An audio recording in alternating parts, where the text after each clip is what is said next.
Hvis man skal have gæster, så er krondyrfilet og en god vildsovs, det er lige toppen. Og jeg laver den på den her måde.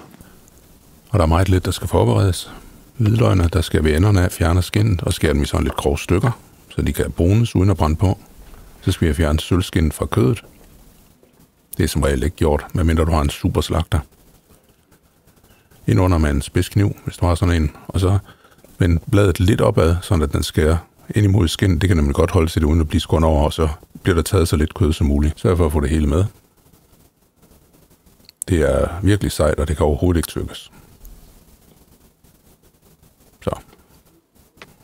Salt på. Peber. Vend den om. Salt og peber på den anden side også. Godt med olie i panden. Sæt den på 200 grader.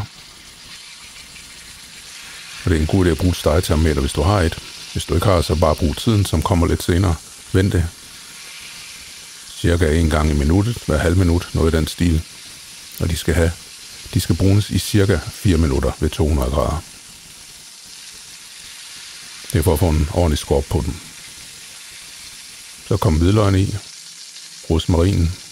Smørt. Skru ned på 160 grader. Og steg videre indtil de er færdige. Og igen, så vender du dem bare cirka hver anden minut.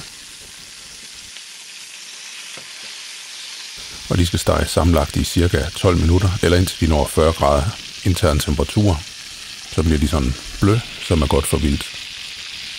Men læs i opskriften, fordi der har jeg nogle trick til, hvor lang tid og hvad temperatur du kan gå efter, hvis du gerne vil have en anden farve på dit kød end det her.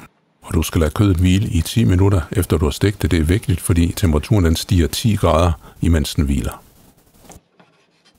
Som du nok kan se, så er det her det er jo ret blø. Og det er folk, der elsker vildt, det er nok det, de bedst kan lide. Men det kan jo godt være, at du vil gerne have dit rosa stegt i stedet for. Og så skal du gå til 47 grader og 15 minutter.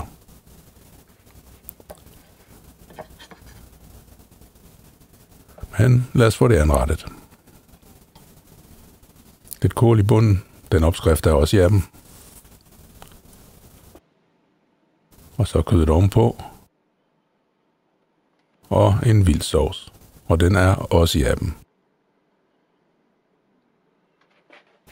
Og så er der serveret. Lad os se, hvordan det smager. Det er mørt. Sovsen med svampe. Mørt. Rigtig smagfuld kød. Og sovsen den er kraftig på grund af blåskimmelosten og ribsgeléen. Virkelig fantastisk smagskombination. Der er nok en grund til, det er en klassiker. Det skal du prøve.